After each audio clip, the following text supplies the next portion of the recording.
On October 28, 2013, an SUV carrying 3 passengers crashed into a crowd of people waiting outside the gate of the Forbidden City, across from the infamous Tiananmen Square, in the heart of Beijing. All 3 inside the car were killed in the subsequent fire, along with 2 bystanders in the crowd. 38 others were injured. Although not the most spectacular terror attack in the world in recent years, the scene of flames and carnage under the watchful gaze of Chairman Mao in the shadow of the heavily guarded Tiananmen Square was as unmistakable to the Chinese population as the smoking ruins of the Pentagon was to the American population. This was, or was intended to be taken as, an attack on the Chinese homeland. It was not long before the incident was blamed on Muslim separatists from the country's northwestern Xinjiang province, China's largest administrative district and a geostrategic area that shares 2,800 kilometers of border with Tajikistan, Kyrgyzstan, and Kazakhstan. As such, the government was quick to claim that the incident represented a bold new escalation in China's ongoing struggle with its rest of Muslim population, part of the ethnic Uyghur minority. Since then, 2 mass murder incidents involving knife-wielding masked men, later identified as members of the East Turkestan Islamic movement, have drawn further attention to the issue. A group of men, perhaps even one woman, went into this train station late into the evening here in Kunming and started hacking at people waiting in the line to get tickets. And in other parts of the station, police were deployed to the area. 4 people, they say, were killed, 4 suspects killed, 1 suspect injured, who is the woman I described. There really were these horrific images coming out on social media late into the night, some of them deleted subsequently, of pools of blood and dead bodies lying strewn across the Kunming train station, this large train station here in the far southwest of China. John. A blast has occurred at a railway station in Urumqi, the capital of Northwest China's Xinjiang Uyghur Autonomous Region. Government sources said details about the blast and casualties are unclear at this moment. Now, ambulances and police cars have rushed to the scene. Police have cordoned off all entrances to the square of the station. And a police source said train services have been suspended at the station. As Pepe Escobar, geopolitical analyst and frequent BoilingFrogsPost.com contributor, explained last week on the Corbett Report, the Uyghurs are a persecuted minority in the country's untamed West who find few opportunities for advancement in China's mainstream society, dominated by the ethnic majority Han Chinese.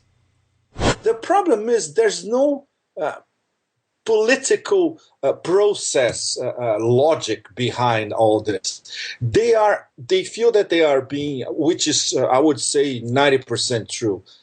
They are being invaded, decimated, and there's a sort of slow motion cultural genocide of the Uyghurs all over Xinjiang. And not only in those Silk Road, Northern Silk Road, Southern Silk Road routes in the desert, around the Taklamakan Desert, in the big cities as well. In Kashgar, where the Chinese have a very controversial project to raise the old Kashgar, old downtown Kashgar, which is amazing. It's one of the most extraordinary places all over Eurasia, where they have that famous Sunday market, where you have not only Uyghurs, but Tajiks, Kyrgyz, Kazakhs, people from all over the region, from the Hindu Kush, from the Pamirs, from the Tian Shan Mountains, you name it. They go there to sell their wares.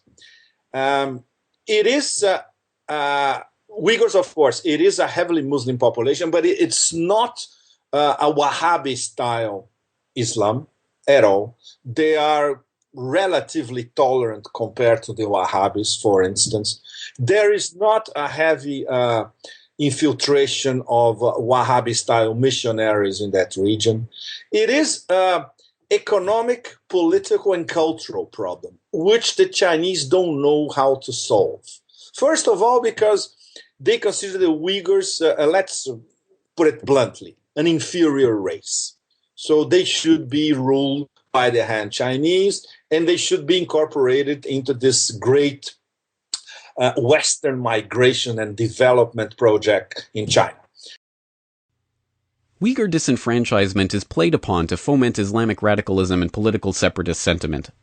The East Turkestan Islamic movement seeking to wrest Xinjiang from China's control offers a number of parallels to the shadowy Al-Qaeda terrorist organization, including a mysterious leader living in a secret mountain base in Pakistan's lawless border region, and, as FBI whistleblower and Boiling Frogs Post founder Sibel Edmonds revealed in last year's series on Gladio B, direct support from NATO-associated Gladio operatives seeking to destabilize a geostrategic region in an ongoing, under-the-radar war for control of Central Asia. This is extremely important. Again, Xinjiang, Muslim population, and they are referred to in Turkey, they don't call them Xinjiang. It's Turkestan, Turkestan. They speak Turkic dialect. Guess what? Up there, a great place. Imagine, they get their independence. We can have our little mini base there. You know how close we are to China? I mean, okay, on one hand, you would say, yeah, there's, Hong Kong, there's Taiwan out there. Well, this is going to be even more important than Taiwan. And then look again, the other important strategic location for Xinjiang, for Turkestan, aka Uyghuristan. You look at there, you see Pakistan, you see Afghanistan. This is a very important region. This has been a very important region prized for the United States, for the West. We've been doing a lot of things there. Every time you hear, at least when I was working there during this period that FBI was investigating these, not operations there, but people here, the criminals in the US, who carried out the operations there. Those terrorist attacks, they were orchestrated from a long distance. Okay, you go to Turkey, then from Turkey you go to Brussels, to England, and then you go to the United States. So all the orchestration is not some minorities or some Muslims get together, suddenly they go and it doesn't happen. It didn't happen that way, at least during that period. Western support for the Xinjiang terrorists is not difficult to spot, and includes the fact that the East Turkestan government in exile, led by Anwar Yusuf Turani, is based in Washington, D.C., has spoken at the National Press Club, met with President Clinton during his administration, and received explicit offers of support from President Bush, and the National Endowment for Democracy funded Uyghur World Congress, a German-based organization with a Sweden-based spokesman, Dilksat Raksit, that Central Asia analyst Christoph Gierman told the Corbett Report last week, acts as the Western media's go-to man for any and all stories about the region. He's probably the most quoted person when it comes to any incident in Xinjiang which involves the Uyghur minority. I mentioned earlier the Radio Free Europe, Radio Liberty, a CIA propaganda organ, and there's also the Radio Free Asia, which is the equivalent for the Uyghurs, you could call it. And their reports are often sourced on the World Uyghur Congress and the statements by Dilksat Raksit, but he's also cited by all mainstream media. If you look at Reuters or AP, doesn't matter. Almost all reports about terrorist attacks in China, in Xinjiang, have the same structure. They start by mentioning the attack and what happened, then they try to frame it within a certain context, which tries to portray the attacks as inevitable consequences of government repression.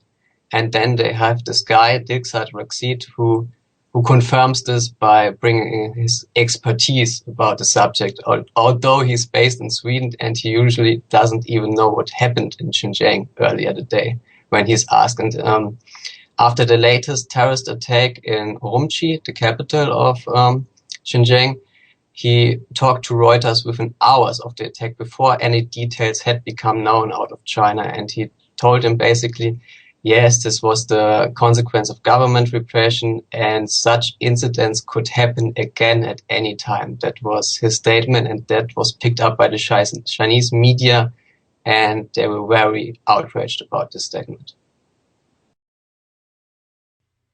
The incidents so far are by no means massive or spectacular enough to fundamentally change the course of Chinese society or bring about Xinjiang's independence, but they are serving a number of purposes. For the West, the attacks help take the battle for control of Central Asia directly into the Chinese homeland and help destabilize a region that, as part of President Xi's New Silk Road corridor of pipelines and trade routes, is of increasing economic importance to Beijing.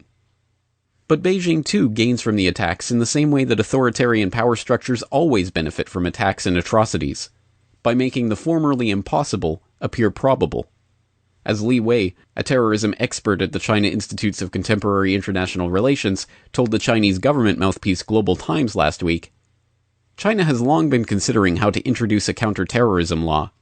However, considering the complexity of the anti-terrorism situation and difficulties of coordinating so many government departments and military forces involved in the issue, the counter-terrorism law still isn't on the books. Beijing is now openly mulling new anti-terror legislation that some are calling China's Patriot Act, and many analysts are expecting to openly target the Uyghur population. Given that the government is already increasing its network of informants in the region, with such programs as offering cash rewards for those who inform on neighbors with too much facial hair, it is questionable whether formal terror legislation is even needed at all. In the end, as with so many of these contrived geopolitical conflicts, the only people who clearly lose are the Uyghur people themselves, whose economic and political marginalization seems set to increase from here. In the great irony of global geopolitics, this will itself create a greater pool of disenfranchised youth to draw upon for future terror attacks, thus perpetuating a descending cycle of chaos and violence. And, sadly, the only plausible way out of this, a plan for bringing about greater opportunities for the Uyghur people to engage in China's ongoing economic miracle, is so far off the political radar that it can't be found on anyone's map. This video is brought to you by the subscribers of BoilingFrogsPost.com. For more information on this and other topics, please go to BoilingFrogsPost.com. For more information and commentary from James Corbett, please go to CorbettReport.com.